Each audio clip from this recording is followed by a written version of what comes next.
So, welcome to my 10 worst moments of the last decade being an Arsenal fan. These are in no particular order, because they're probably all as bad as each other if we're being completely honest.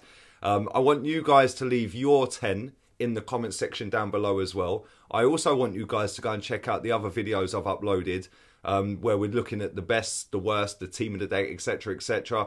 Please go and check them out. Show some love and support and subscribe as well. Like I say, these are not in any particular order, so I'm just going to reel these off one by one. Baku, I nearly said Champions League. I wish we was in Champions League, but it wasn't. It was the Europa League final. We're on our way all the way to Baku to get absolutely hammered by Chelsea. And it was a Chelsea team that Eden Hazard was on the verge of leaving. They didn't want their manager there all season. They still got fourth in the league. And then they absolutely ripped us a new one in that final. And all the way through that Europa League campaign, I sensed we were going to get to Baku. And it was funny because I said to a couple of guys when I went out to Atletico away the season before in the semi-final, I said, I've got a feeling we're going to win it next year. And I really regret not booking my ticket for Baku because when I looked at the prices, it was ridiculous. But Baku, the less said about that, the better. Let's move on. Next one, Robin van Judas to Man United. That hurt. That hurt real bad. It just come off of the back of a season where he'd scored 30-odd goals for us. He was our player of the season. He was just absolutely brilliant, let's be real. And then he went, nah, do you know what, Arsenal? Well, I've been injured for most of my time here. I've had one good season. Bye. I'm going to go off up to Manchester and I'm going to go and play under Sir Alex Ferguson and I'm going to go and win something. Let's move on. Number 3, Alexis Sanchez swap deal with Mkhitaryan. I mean, whoever sanctioned that deal should be done for fraud and deception. Seriously. Unbelievable how we allowed that guy to run his contract down, number 1. But number 2, to swap him for Mkhitaryan. I'm sorry, that is just abysmal. And now Mkhitaryan's out on loan at Roma. Alexis has now obviously gone out as well to Inter Milan. So both of us got the rough end of the deal. Who actually got the worst deal? Leave that in the comment section as well. But I was gutted when Alexis left, and especially when we brought in Mkhitaryan. Well done, mate.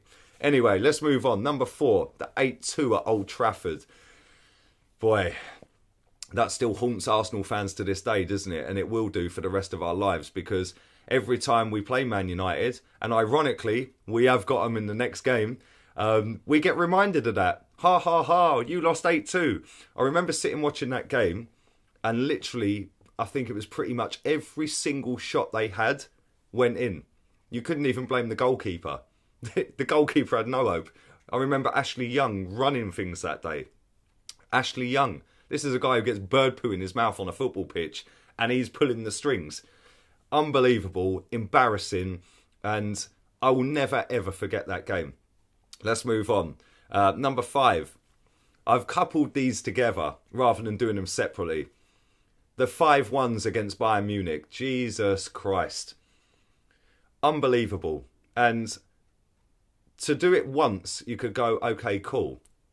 To do it again and again, really? Like, really? Have a bit of professional pride. Go out onto that football pitch and say, do you know what? You absolutely mugged us off last time. This time, you ain't doing that. We're going to fully put a shift in. We're going to work for each other. Yes, Bayern Munich were brilliant. Don't get me wrong. But as good as they were, we were just equally as bad.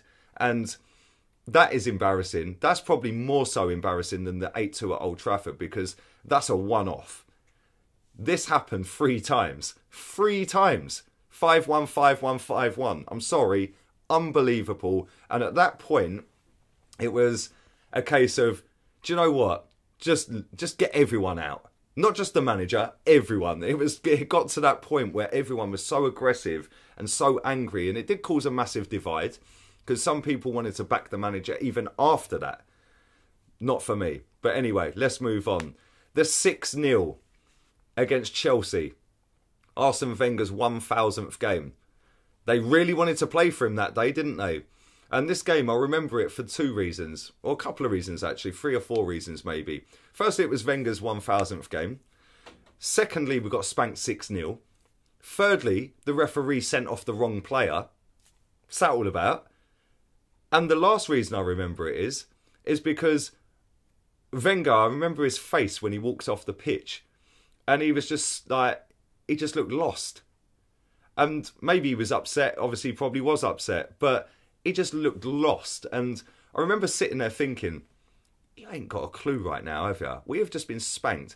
And he probably had a lot of disdain for the players as well, because it was his big day, his 1000th game.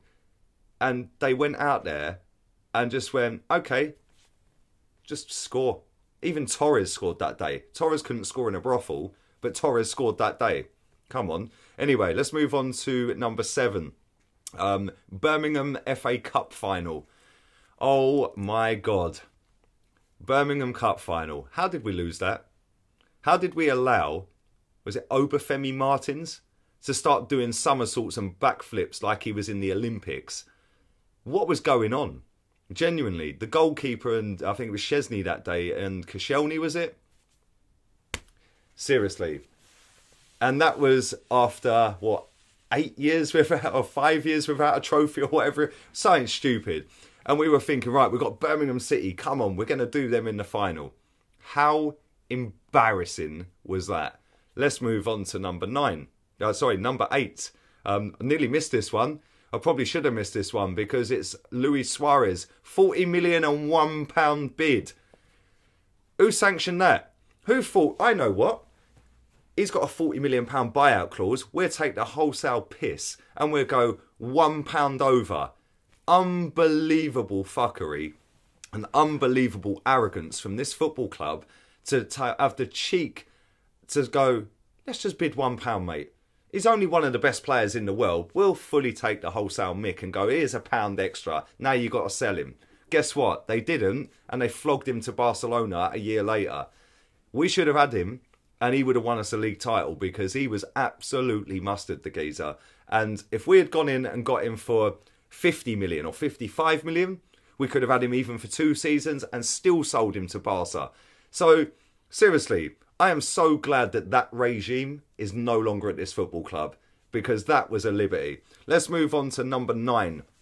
Number 9 for me, no one was available apart from one player, and that was Petr Cech. Really? That was the season that we were starting. That was the summer before that season that we were going into where Leicester City won the title. And we signed one player in the summer. Sorry, unacceptable, not good enough, and we finished 10 points behind Leicester. Let that sink in. 10 points behind Leicester City. And we went, well, no one was available, mate. We've got Petr Cech though, he's alright, isn't he? Good one. We should have won the league that season. Last but by no means least, and like I said, I do want to reiterate, these are in no particular order. Kim Källström with his broken back. Why? I still don't know to this day how or why this guy was ever signed. The one thing I do know is the only thing I think he ever done was score a penalty in the semi-final of the FA Cup to get us into the final, or one of the penalties to get us into the final. But seriously, Kim Källström, let's go and sign a player who can't move because he's got a broken back. Well done, mate. Anyway, leave your worst in the comments section down below. Like I said, they weren't in any particular order. Go back and check out the other videos I've done as well. Recent videos, player of 2019 along with the goal of 2019. The same for the decade. Go and check that out. Also, go and check out my team of the decade. Leave your comments down below. Subscribe if you're new and fully check out my socials that are in the description. Laters, peeps.